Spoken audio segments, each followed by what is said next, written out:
Here's a hard truth straight up, and it might sting a bit. The thing most likely to wreck your investing isn't a market crash. It isn't bad luck, and it definitely isn't picking the wrong stock. It's you. Most people who go backwards in the market do it to themselves, with about 5 dead common habits that have nothing to do with being smart or rich, and everything to do with being a normal human with emotions and a phone in their pocket. And look, I'm not preaching from a mountain here. I've done every single one of these, some of them more than once. So let me save you the pain and the tuition fees I paid. Because here's the thing I'll bang on about the whole way through. Investing isn't about being a genius. It's about not tripping over your own feet. Let's run through the 5, no fluff. First up, and it's the one your group chat is absolutely guilty of right now, chasing whatever's hot. There's always a shiny new thing. Hey, a stock that's tripled, a red hot sector, some coin your mate at the Barbie reckons is going to the moon. And that fear of missing out is powerful, so we pile in, usually late, usually right near the top, and usually right before it dumps.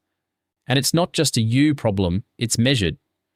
A couple of researchers tracked 66,000 regular investors and found the busiest, most excited traders, the ones forever chasing the next big thing, actually did several % a year worse than the calm folks who just sat tight. Most of it eaten by fees and dud timing. And get this, the more confident they felt, the worse they went. Overconfidence has a price, mate, and it's a steep one. And if you want a proper Aussie gut punch, our own corporate watchdog, ASIC, dug into those flashy trading apps and found the big majority of retail punters trading CFDs and the like actually lose money. Not a few of them, the big majority. When the regulator itself is basically flashing a warning sign at you, it pays to listen. So the fix is one dead simple question before you buy anything. Will this still be around and still matter in 20 years? A broad index ETF? Yeah, easy. This week's hot tip? Probably not. Keep the boring, proven stuff at the core, and if you must have a punt on something spicy, keep it to a tiny slice you'd be totally fine losing. Next one, and it feels responsible, which is exactly what makes it sneaky. Constantly buying and selling, especially flogging off your winners. Something goes up, you get twitchy, you sell to lock in the gain and feel like a genius. I did this heaps. But here's what's really going on. Every time you sell, you're shrinking the number of units you own. And long term, the winner isn't the sharpest trader. It's the one who just quietly keeps stacking units and holds on. Morningstar studied a decade of this and found the funds themselves did just fine. But the actual investors in them earned about 1% a year less, purely from jumping in and out at the wrong moments. 1% a year sounds like nothing, but compounded over your whole life, that is a massive chunk of your retirement, gone. Not because you picked duds, but because you couldn't sit still. So flip the mindset. You're collecting units, not trading them. When the market drops, that's not scary. That's your ETF on sale. Buy more if you can. And whatever you do, stop flogging your winners. Think of it like this. If you'd bought a broad Aussie or global ETF 20 years ago and just never touched the thing, you'd be laughing today. Every clever little sell along the way was really just a chance to muck that up. Number 3 is the big expensive one, trying to time the market. Buy low, sell high, wait for the dip, get out before the crash. Sounds like common sense, right? It's also the most expensive common sense going, and the numbers are brutal. JP Morgan looked at a 20-year stretch and found that if you just stayed invested the whole time, you did great. But if you missed only the 10 best days in that entire 20 years, your final result got cut roughly in half. Miss the best 30 days and your gains basically vanish. And here's the kicker that sinks every market timer. Those best days almost always land right next to the worst days, usually within a couple of weeks. So the bloke who panics and sells in the crash is the exact same bloke sitting on the sidelines when it rips back up. You can't catch the bounce if you legged it during the drop, so stop guessing. Pick a day, set up an auto buy, and buy no matter what the headlines are screaming. Boring? Totally. But boring is what quietly wins. Set it, forget it, and let the market do what it's done over pretty much every long stretch in history, which is grind its way upward. Number 4 is the one that turns a temporary dip into a permanent disaster. Investing money you actually need. We get excited, we feel confident, and we shove in money that isn't spare, the rent, the emergency stash, and it's all fine, right up until the market does what the market does. Because it falls, and it doesn't fall gently. The dot-com bust roughly halved the market. The GFC took even more. COVID dropped it about a third in a few weeks. These aren't freak events. They roll around every few years, guaranteed.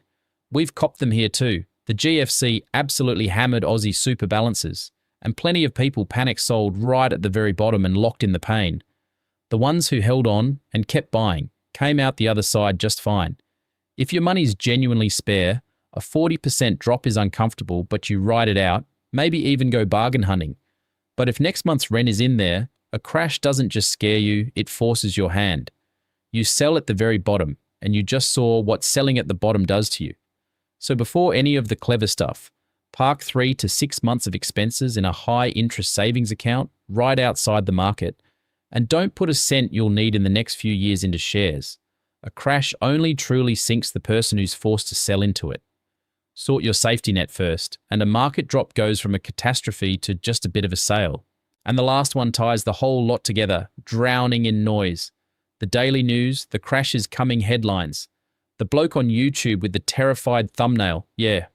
I absolutely see the irony there. Here's what you've got to understand. Most of that stuff exists to make you do something, because the finance industry only makes money when you act. Nobody's getting paid when you calmly hold an index ETF for 30 years. So look at who's already worked this out. Warren Buffett, the greatest investor going around, told his own wife's inheritance to go into a simple, low-cost S&P 500 index fund and just be left alone. He even bet a bunch of hedge funds they couldn't beat that boring index over 10 years, and he won easy, the index roughly tripling their return. And the SPIVA scorecard, there's an Aussie one, keeps showing that most fundies here can't beat the index over the long haul either. If the pros with all their gear and their teams can't do it, scrolling finance news at midnight sure isn't going to help you. So tune it out, kill the forecasts, set up an auto invest and go live your life. That one boring move beats every hot take out there, including, hand on heart, half the ones you'll scroll past on this very app. Now step back, because here's the punchline. All 5 of these are really the same thing wearing different hats. Chasing, flogging your winners, timing, risking too much, and obsessing over the news. Every one of them is just your emotions trying to talk you into doing something, when the winning move is almost always to do nothing. The second you accept you can't outsmart the market, and the good news is you don't have to, this whole thing gets dead simple. So here's the 5, flipped into what to actually do. 1, ignore the hot tips and stick to the broad market. 2, stop selling, keep stacking units. 3, don't time it, auto buy on a schedule. 4, only invest money you won't need soon. 5, tune out the noise and automate it. And a bit of motivation to finish on, an extra $100 a week, skip a few Ubers and takeaways invested for 20 years at a fair return, can grow to nearly $250,000. The magic was never a genius trade. It was just an ordinary Aussie who didn't quit. That's genuinely the whole secret. No magic stock, no perfect entry, just someone who kept it simple and stuck at it while everyone around them got clever and got burnt. So do us a favor, stop trying to be the smartest investor in the room and start being the calmest one. Because honestly, that's the bloke who actually wins in the end. If that cleared a few things up, give it a like so it reaches a few more Aussies quietly stuffing this exact stuff up, and subscribe if you like your money talk straight and jargon free. Now go set up one auto invest, then put the phone down and go for a surf or something. Easy done.